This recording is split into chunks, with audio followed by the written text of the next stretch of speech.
Years ago, I used to watch this show on a particular network that was called Semi Homemade, and it was about practical cooking, improvising homemade with store bought stuff. So, this is my version of semi homemade. I'm making my own homemade spaghetti sauce that, again, my version of a spaghetti sauce.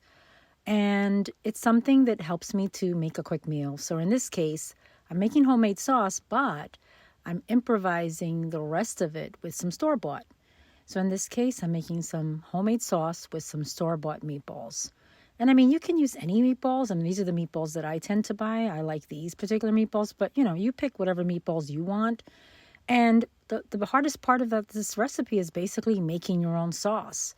I like making my own sauce because I think it tastes better. It's just a fresher taste, and you can add the ingredients, whatever you prefer, herbs and spices. I use some fresh basil and, of course, some frozen garlic that I had in the freezer that I make way in advance so that whenever I need it, I have it.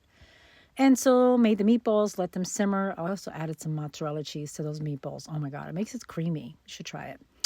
Then I just bought some store-bought, Italian bread, put it in the toaster for a little bit.